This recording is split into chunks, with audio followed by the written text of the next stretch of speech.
Shalom. Trying to mess around with the lights here. Welcome back to Shorshim of the Old City. We're trying a new format to see how that would work.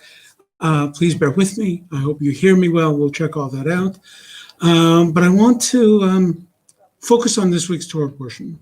The Torah portion is Parshat Vayeira, Genesis 18:1 to 22:24.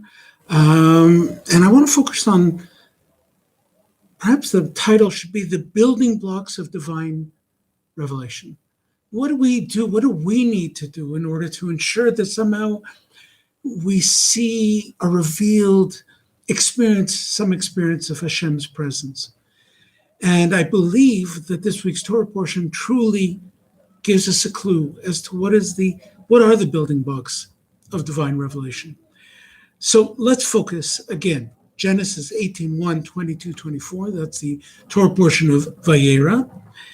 And we will see that obedience and loving kindness together are the building blocks. And in fact, we'll see that you can't have one without the other. So we begin the Torah portion with God revealing himself to Avram. That's what the word Vayeira means. Now Hashem appeared, Vayeira, to him in the plains of Mamre. And he, Avram, was sitting at the entrance of the tent when the day was hot. Genesis 18:1. Towards the end of the Torah portion, we read again about God revealing himself.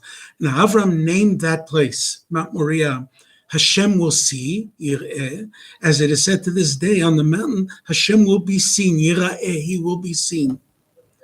And again, we're talking about 22:14. That is in the words of Rashi, on this mountain, Mount Moriah, HaKadosh Baruch Hu, the Holy One, blessed be he, will appear to his people.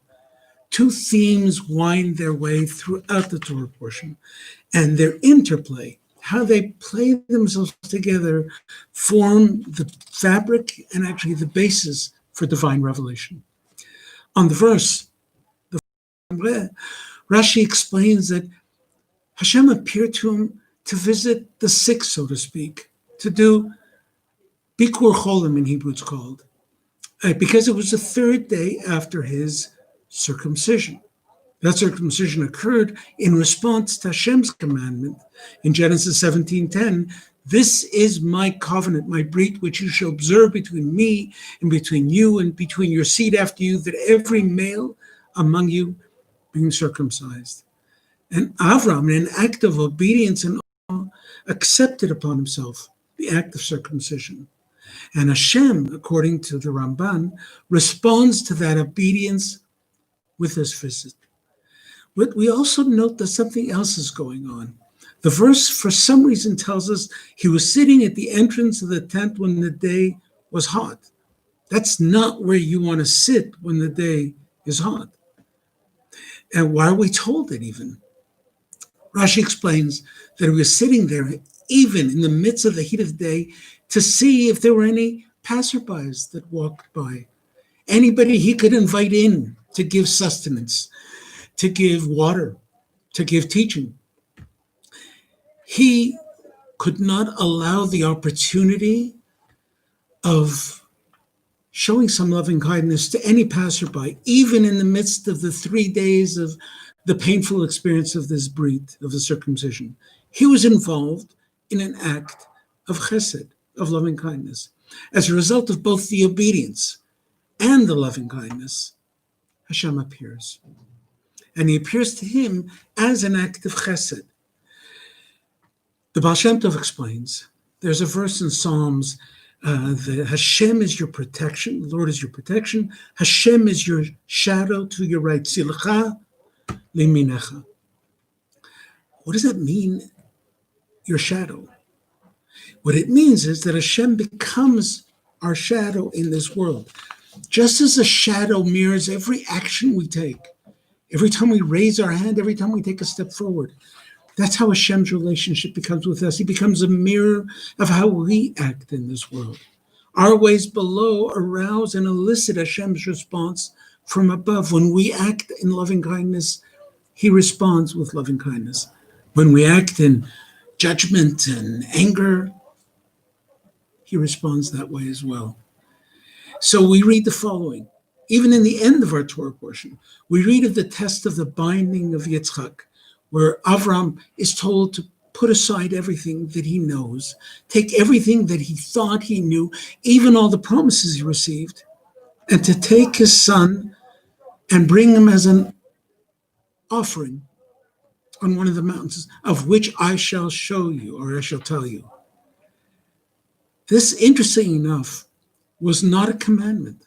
Hashem doesn't command him to do that, as many in the world assume. The verse says, Hashem says, Kach na, please take your son.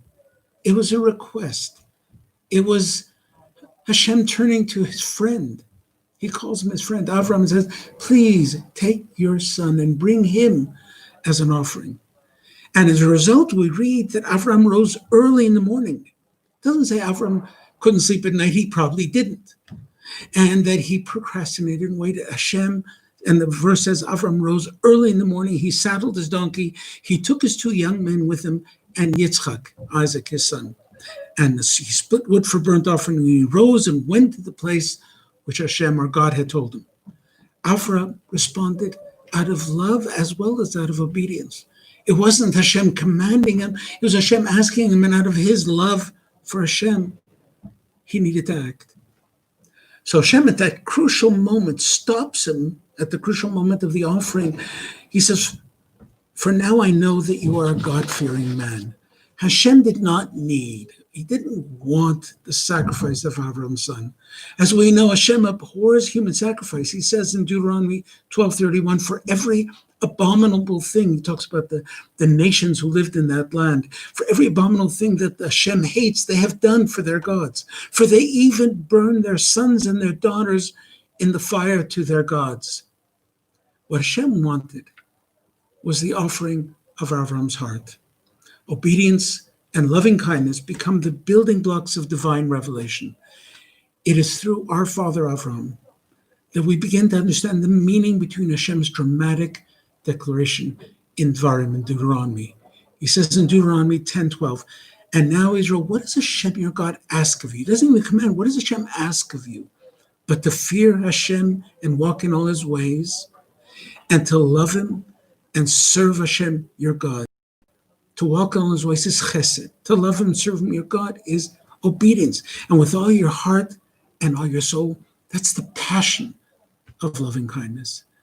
So we are entering into unusual times. We're entering into perhaps even difficult times for those of you living in America. Whatever it is that we need to go through, walk it with passion, but walk it with loving kindness and obedience. Your job, my job, all of our jobs is to be Hashem's language in the world so that he can be our shadow. Act with loving kindness, he will respond that way as well. Thank you so much for listening to us. Visit us at shorashimshop.com or visit our YouTube channel, Jerusalem Insights, and check out our Facebook page on Facebook, mosheshorashim.com, shorashimshop.com, or Shorashim, the Biblical Shop. Thank you all, and lehitraot from Yerushalayim on our next time together. And keep up with our articles, because they're all coming together to produce an understanding of who Avram is and how we should be living our lives in relation to that. Thank you so much. Lehitraot.